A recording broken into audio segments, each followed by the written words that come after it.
Hello everyone, I welcome you to the 2021 Cadillac CT5 with all-wheel drive in the premium luxury trim.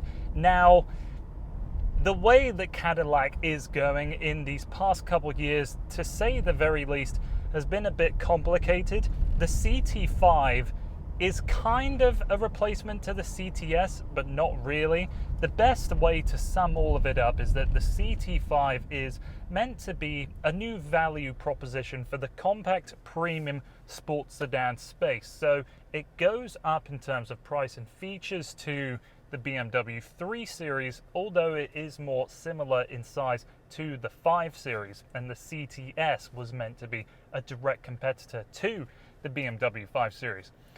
So I hope that at least makes a little bit of sense, because the biggest problem when testing out all of these new Cadillac products is that you have to be aware of the rest of the situation. They had a pretty good naming strategy, I thought, with the ATS and the CTS, and they decided to throw it away to become the CT4, the CT5, and then everything that they're doing with the crossovers. Right, let's get onto the car that I'm actually trying out. So I'm in the premium luxury trim with the 3-litre twin turbocharged V6. It has 335 horsepower, 400 pound-feet of torque, mated to a 10-speed automatic transmission, and you have the option of either rear-wheel drive or all-wheel drive with this engine and the 4-cylinder in this more consumer-focused version of the CT5.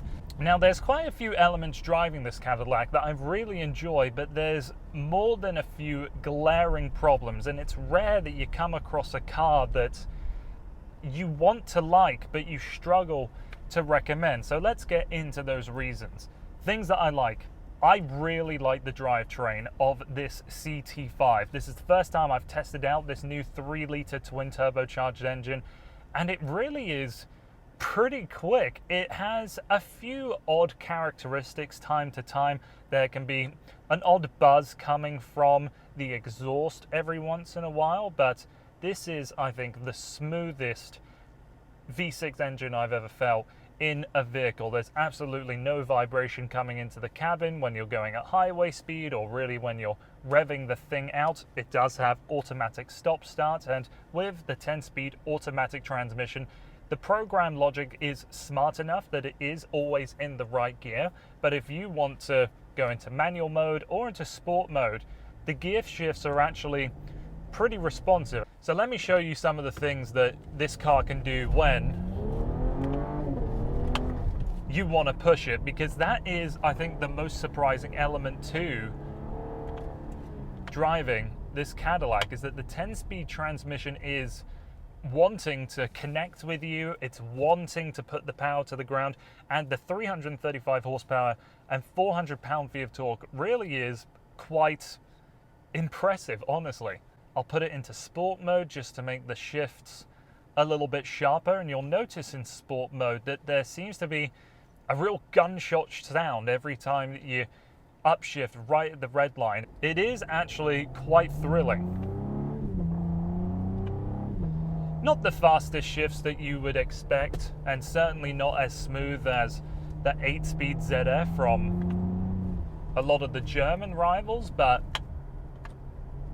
it's, I think, the best application of a 10-speed transmission that was co-developed between Ford and GM. All right, let's pin it.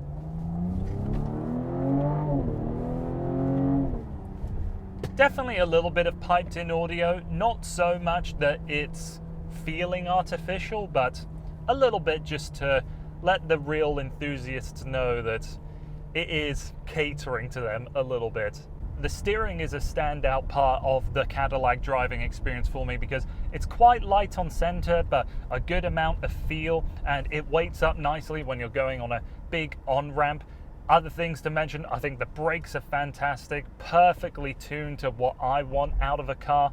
And the overall ride quality gives off that sports sedan mythos that Cadillac is going towards these days. And that's the interesting thing about Cadillac, is that for one generation, they are the comfortable, floaty cars, but then for another generation, they're the more involving, perhaps more dynamically interesting choice amongst the premium sports sedan segment. So with this, the ride is involving enough that you get the allure that you are in something a little more involving, and it gives you the hint that the more powerful V and V Blackwing versions of the CT5 will have a really good suspension setup, but it isn't unforgiving. Every time that you hit a pothole or a rough bit of road, you aren't reminded that you're making some kind of sacrifice of being in what is meant to be the more accommodable version of the CT5, but still has that driving involvement. But then once we move away from the driving experience, there's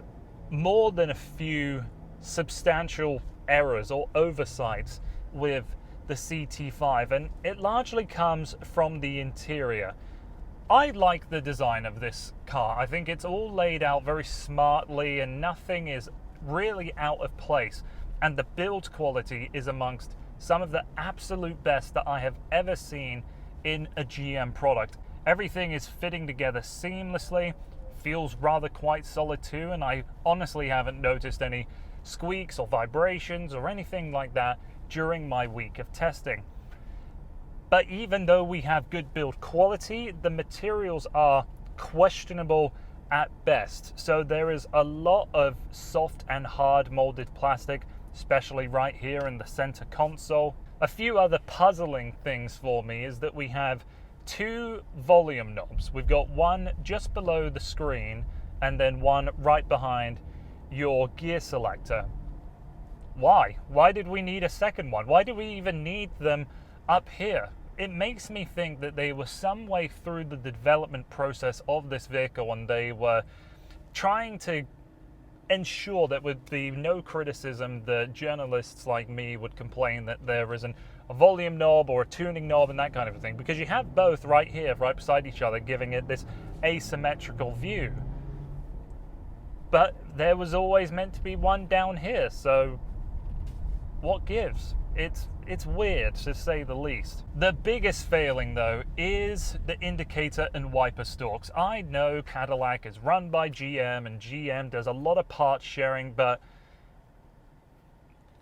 I cannot put into words how horrible these shifters are. These would be horrible on a Chevy Spark, and I've never felt these pieces in any of the other GM products I've tested. I know I've tested out a lot of cars, so maybe that componentry doesn't fit, but like, it just, maybe to put it into words, that feeling that you're going to pick up a 20-pound weight, but it's broken in some way and, or maybe mislabeled, so it only weighs 5 pounds. You know that feeling where you prepare your muscle to lift something that is heavy, but then it turns out not to be? That empty feeling that you get. A few other good things to say. I like how the Cadillac crest has found its way into small little details like the textured padding where the wireless phone charger is. The seats are quite comfortable, but as a taller person, I think you have to be aware of the seating position because there's not enough underleg support, and so many of the competitors of the CT5 will have that manual extender, which is a joy for tall people like me.